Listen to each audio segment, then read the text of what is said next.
Hey guys, welcome to the first viewer submitted convention story time in like 5 years. Before we jump into the video, if you have any story that you've always wanted to have featured on the channel, positive or negative, check out the top link in the description. I think you're going to be pretty excited. But with that out of the way, let's just jump straight into this. Enjoy.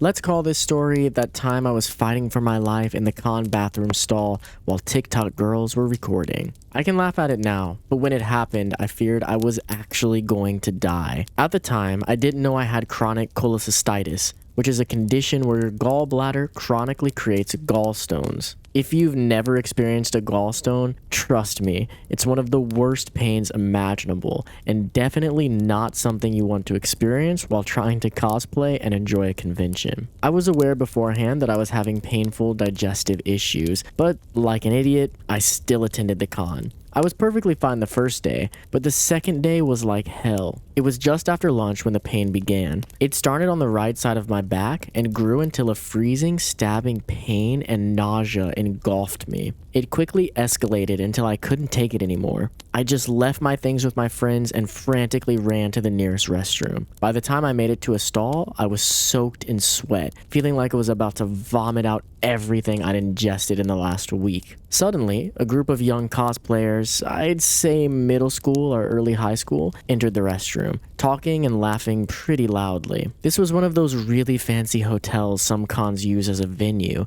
They had a lounging area in the back of the restroom, decked out with a couch and some large mirrors to retouch makeup and things like that. They started commenting on and criticizing other cosplayers and how lame or cheap their costumes looked while obnoxiously giggling the whole time. If I wasn't so sick already, this would have pushed me over the top. I tried with every ounce of willpower I had left in me to just stay quiet, knowing they'd have to leave eventually. I was folded over, clutching my mouth in an attempt to stop any noise from leaking out and alerting them of my presence. It would have been pretty awkward to suddenly hear loud screaming and moaning coming from a bathroom stall. As the minutes ticked by, the pain and nausea only got worse and worse until I had literal tears streaming down my face. I was biting my lips so hard I could taste blood. I kept repeating in my head, "The pain will end soon," or "They'll leave soon," but unfortunately, that sweet release never came. After a while, I began to hear TikTok music.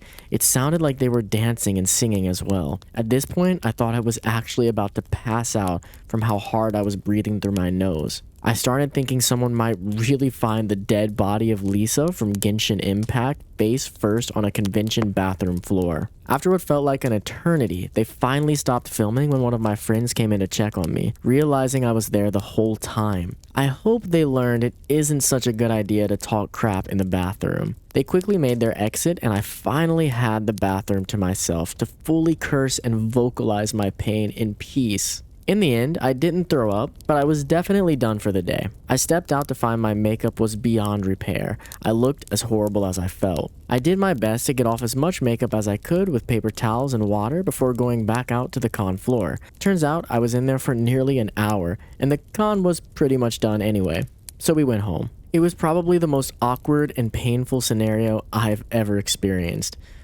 so far at least.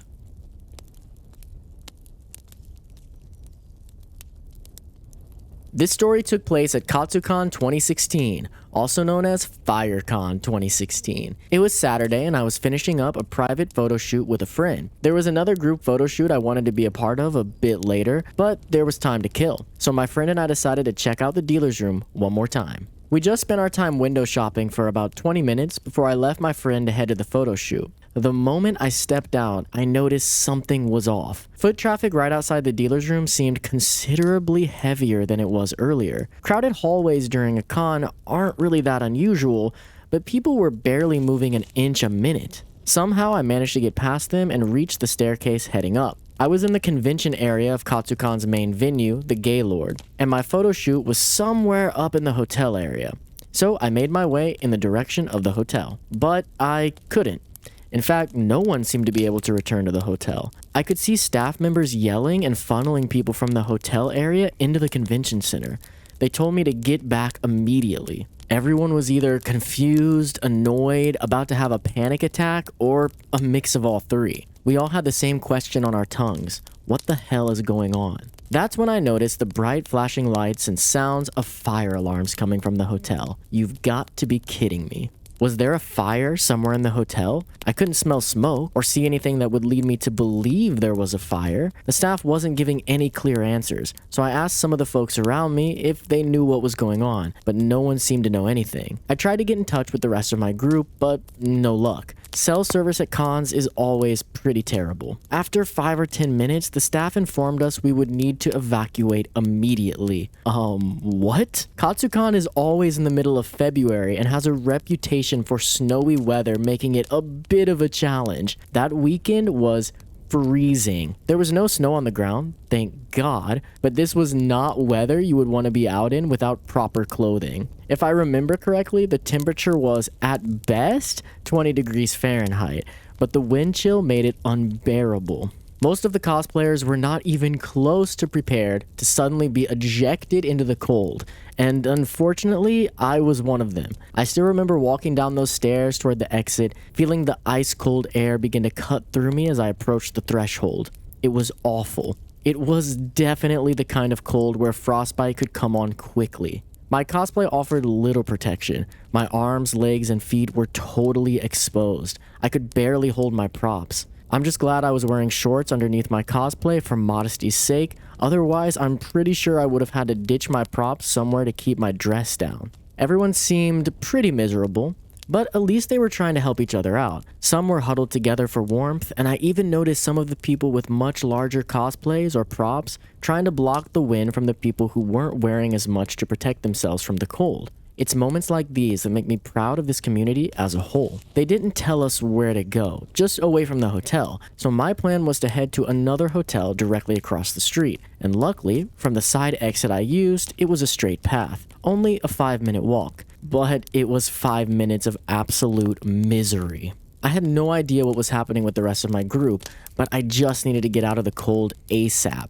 Eventually, I managed to make it to the other hotel. Cell phone service was still shaky, but I was able to make some calls. First, I called my mom to let her know what happened and that I was okay. I found out one of my friends was across the street inside a restaurant. My boyfriend had the best luck of all of us. He was also at another photo shoot right before the evacuation, and while he had to deal with the cold for a short time, he was able to get into a car with some people from the photo shoot. We all agreed to stay put and link up again once the all clear was given. I remember waiting in the hotel lobby for like an hour. From the windows of the lobby, I could see stragglers leaving the con. Fire trucks and EMS were everywhere, but I still didn't see any obvious signs of a fire. Then at some point, a con staffer received word that the situation was under control and there was no danger, so we could go back. Everyone was relieved and cheering, and although it meant another walk back outside, the con could go on normally.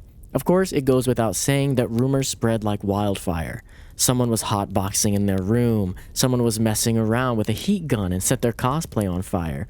Someone was screwing around and decided to just pull the fire alarm for no reason. One rumor that seemed a bit more credible was that there was some form of equipment malfunction near the pool area that had set off the fire alarm. To this day, I still don't actually know what happened. If anyone listening was there that year and knows what happened, I'd love to hear. Eventually, I met up with my friends. All three of us were okay. One of my friends didn't even know that there was an evacuation going on when she was in the dealer's room, until staff members told everyone in the area that they needed to leave immediately. Apparently, that was true for a lot of cosplayers who weren't in earshot of any fire alarms, which is pretty concerning since although the situation was minor and there were no reported major injuries, it could have been incredibly dangerous, and the fact that a lot of congoers weren't even made aware of what was going on makes for a pretty bad situation. Luckily, that was the only incident of the weekend and the con continued normally.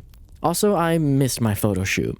While I was focused on finding my friends, the photo shoot apparently got back on track as soon as they got the all clear. Oh well. I have a good story from a now defunct convention. In 2017, my best friend and I made plans to attend Go DaikoCon in Troy, Michigan. To save money, we decided to book our stay at the Red Roof Inn instead of the con hotel. Since I was turning 21 the day before the con, I could check us into the room with no problems. Her dad was unhappy with our decision, but advised us to keep him in the loop if anything came up. Upon arrival, we were pleasantly surprised to find that it was the nicest Red Roof Inn I'd ever seen. The lady at the front desk was very friendly, and we got our room key with no issues. We inspected the room as her dad suggested, and it was clean and secure. While we were unloading our things, we received a call from the front desk. I answered and they asked if everything was okay with the room. I told her it was perfect. Later, as we were putting on our cosplay, the phone rang again. The same lady from the front desk informed us that there had been a huge mistake during check-in. She had accidentally put us in the middle of a room block reserved for a family reunion. And worse yet, we were in the matriarch's room. She explained that we didn't legally have to change rooms, but offered to cut the price for our weekend stay in half if we did. After discussing it, my friend and I eagerly agreed since we were both broke college students. We rushed around half in cosplay, packing everything back into her car and moved to the other side of the hotel. We were a bit late getting to the con, but the money we saved made it totally worth it. And it's nice to have a positive con story once in a while.